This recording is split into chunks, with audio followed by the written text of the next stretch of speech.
اب میں نے کہا بھائی کس کو بھیج دیا؟ اب اس نے 5 نام لیے کہ فلاں فلاں فلاں فلاں فلاں، 5 نام اس نے لیے. اتفاق یہ ہوا کہ اس مولوی کی جان بچ گئی کیونکہ ان 5 میں بھی ایک جاننے والا تھا. میں نے کہا بھائی ان 5 میں ایک میرا جاننے والا ہے. ایسا کرنا جب آپ کا بٹوارا ہو اس 5 کے حصے کے مجھے نہیں دے دینا، وہاں پر آپ کاٹ دینا.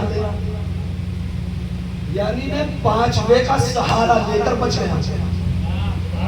اللہ جانتا تھا. کیوں؟ اس لیے کہ خلیفۃ المسلمین نے خلیفۃ المومنین کے لیے کچھ کہا تھا. کیا کہا تھا؟ لا یجوز احد السواد الا كتب له علی الجواز. حضرت ابو بکر نے فرمایا کہ میں نے رسول سے سنا ہے کہ کوئی بھی جنت میں نہیں جائے گا، کوئی بھی پلسرات سے نہیں گزرے گا جب تک اس کے پاس علی کا لکھا ہوا جواز نہ ہو. حضرت ابو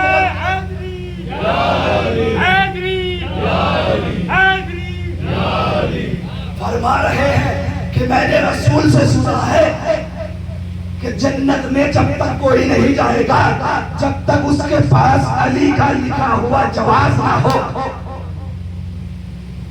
اب بھائی رسول فرما کر چلے گئے. ابو بکر نے کہہ دیا کہ رسول نے یہ کہا، اب میں ڈھونڈ رہا ہوں یہ جواز ہے کیا. اگر اس دور میں اس کا ٹرانسلیٹ کیا جائے، ترجمہ کیا جائے تو پاسپورٹ، یعنی اس دور کا پاسپورٹ، یعنی جب تک ہر امتی کے پاس علی کا لکھا ہوا پاسپورٹ نہ ہو تو وہ جنت میں نہیں جا سکتا. اگر آج کی دنیا کی مثال دو، آپ زیارت کے لیے جاتے ہیں، حج کے لیے جاتے ہیں، سب سے پہلے آپ انتظام کس چیز کا کرتے ہیں؟ پاسپورٹ کا. پھر اس کے بعد ویزا کا. اچھا چلو بھائی حج کو جا رہے ہیں، ہم نے سوچا کہ بھئی پاسپورٹ رہنے دو، قرآن گلے میں لٹکا لیتے ہیں. ارے یہ قرآن تو وحی عرب میں نازل ہوا ہے نا، یہ تو مکہ اور مدینے میں نازل ہوا ہے. ہم نے سوچا پاسپورٹ کو رہنے دیتے ہیں. پہنچ گئے ہم. جیسے ہی سعودی عرب میں جا کر اترے تو کاؤنٹر پہ بیٹھا تھا، کہا اینل جواز ہوا، تیرا پاسپورٹ کہاں ہے؟ اب میں نے کہا یہ قرآن ہے میرے پاس. کہا بھائی یہاں پاسپورٹ چلے گا، قرآن نہیں چلے گا. یہی تو 1400 سال سے سمجھاتے آ رہے، جو قرآن سعودی بارڈر پہ نہ چلا وہ جنت کے لیے کیسے کافی ہو سکتا ہے؟ اچھا میں نے برابر والے سے پوچھا یہ کیا کہہ رہا، جواز کیا؟ بھائی یہ پاسپورٹ مانگنا ہے. اچھا پاسپورٹ نکال کر دے دیا. پھر اس نے کہا ویزا کہاں ہے؟ ہم نے پھر اپنے دوست کی طرف دیکھتا ہوں ویزا کیا ہوتا ہے. سامنے والے سے آواز آئی بھائی ہم نے ہر ملک میں اپنا نمائندہ بیٹھا رکھا ہے، جب تک اس کے یہاں کی دستخط نہ ہو آپ ہمارے ملک میں داخل نہ ہوگے. اب بتائیے 73 فرقوں کے پاس پاسپورٹ ہے، کیسا بھائی؟ سب کہیں گے بھائی علی سے محبت تو ہم بھی کرتے ہیں. 73 فرقوں میں ایک فرقہ مجھے ایسا دکھا دے جو یہ کہے کہ ہم علی سے محبت نہیں کرتے. رسول کی حدیث ہے نا، حب علی جواز الجنت. ارے علی کی محبت جنت کا پاسپورٹ ہے. اب بھائی 73 فرقوں کے پاس علی کی محبت ہے، دعویٰ سب کر رہے ہیں، لیکن ویزا کہاں سے لائیں گے؟ اب پہنچ بھی گئے تو رضوان جنت کہے گا بھائی ویزا کہاں ہے؟ 2 ملک ہے نا بھائی، ہر انسان کو مرنا ہے. 2 ملک ہے جہاں پر آپ کو جانا ہے، جہاں پر ہر انسان جائے گا، یا جنت ہے یا جہنم ہے. اس کے علاوہ تو دوسرا ہے نہیں. اب جنت میں جانے کا جو پاسپورٹ ہے وہ محبت ہے. اب جب ہم جنت میں مجھے کہا ویزا کہاں ہے بھائی ہمارے ملک میں، اب وہ کیا ہوگی؟ کہا ہم نے اپنا نمائندہ دنیا میں بھیج رکھا تھا. ارے ہم نے ہر دور میں اپنا ایک نمائندہ بھیج رکھا ہے. اگر نمائندہ نہ ہو تو کم سے کم نائب امام تو ہے. اور یہ تقلید نہ کرنے والوں کے چہرے پہ تماچا ہے. کم سے کم تقلید تو کرتے رہو. اگر تقلید نہ کرتے ہو تو پھر کیسے جاؤ گے؟ آدم کو بھی حق نہیں، کیوں نہیں آدم کو؟ ادریس کو بھی حق نہیں ہے، نوح کو بھی حق نہیں ہے، ابراہیم کو بھی نہیں ہے، اسماعیل کو بھی نہیں ہے، اسحاق کو بھی نہیں ہے، یوسف کو بھی نہیں ہے، یونس کو بھی نہیں ہے، یحییٰ کو بھی نہیں ہے، زکریا کو بھی نہیں ہے، موسیٰ کو بھی نہیں ہے، ہارون کو بھی نہیں ہے، عیسیٰ کو بھی نہیں ہے. ارے جنت کا حق اللہ نے فقط اور فقط 4 کو دیا ہے کہ یہ ہے، یہ آپ کو جنت میں پہنچا سکتے ہیں. ہر انسان جنت کی جستجو میں ہے. اچھا ایک بات پوری رہ گئی تو اس کو بھی کہتا چلو. کہا جب میں 5ویں کا سہارا لے کر نکل گیا، اللہ یہی سمجھانا چاہ رہا ہے کہ قیامت میں ہر انسان یہ تو کہہ دے گا ارے ہم تو رسول کا کلمہ پڑھتے تھے. اللہ کہے گا میں نے رسول کو جنت دی ہی نہیں. علی اللہ کے حکم سے رسول نے تو کہہ دیا تھا حسن جنت کے سردار ہے، حسین جنت کے سردار ہے، فاطمہ جنت کی سردار ہے، علی جنت کے سردار ہے، زین العابدین جنت کے سردار ہے. ارے امام باقر کی جنت، ارے ان کی اولاد تو جنت کی سردار ہے. اچھا جنت اتنی بڑی بات تھوڑی ہے کہ ہر آدمی جنت جنت جنت کرتا پھر رہا ہے. علی والے کبھی جنت کے پیچھے جاتے ہیں. بھائی جو چیز آپ کے پاس ہو اس کے پیچھے آپ کی جائے. کربلا جیسی نعمت آپ کی جھولی میں، فرش عزا جیسی نعمت آپ کی جھولی میں، کہ جنت کی خواہش کیوں؟ جنت تو علی کے نوکر بانٹا کرتے ہیں. یاد ہے نا بہلول کا واقعہ؟ جنت تو ان کے پر کے بہلول بانٹتے ہیں. اب بتائیے مجھے ایماندار سے تو تاریخ پڑھتے ہیں جب بہلول نے جنت بانٹی تھی تو اس وقت بہلول کہاں کا بغداد میں. بہلول نے کس زمین کس سرزمین کی مٹی سے جنت بنائی؟ بغداد. اب تاریخ پڑھے بغداد ہمیشہ سے دشمن آل محمد کی سرزمین رہی ہے. علی والا اسی کو کہتے ہیں جو دشمن کی سرزمین سے بھی جنت کو نکال کے لے آئے. اچھا مجھے بتائیے یہ تو دشمنوں کی سرزمین تھی کہ جہاں سے بہلول نے جنت بنائی. سوچو اگر یہی مٹی نجف کی ہوتی، یہی مٹی مدینہ کی ہوتی، یہی مٹی کعبے کی ہوتی، یہی مٹی کربلا کی ہوتی تو سوچو بہلول کیا بناتے. یہ تو دشمنوں کی سرزمین تھی کہ بہلول نے جنت بنائی ہے. ورنہ اگر نجف کی مٹی ہوتی، کربلا کی مٹی ہوتی، مدینے کی مٹی ہوتی، کعبے کی مٹی ہوتی تو کیا بناتے. وقت بھی پورا ہوتا جا رہا ہے. آپ کے سامنے مسائل مولانا پرویز صاحب پڑھیں گے. 2 جملے اور پڑھیں تاکہ فرش عزا کی عظمت کے لیے کہ لوگ کہتے ہیں کہ جنت کا راستہ مسجد سے جاتا ہے. ان کے لیے بھائی کون سی مسجد سب سے دنیا کی سب سے بڑی مسجد کہاں ہے؟ مسجد النبی صلی اللہ علیہ وسلم. اس سے جنت کا راستہ جاتا ہے. اور وہ جنت کا راستہ کون سا ہے؟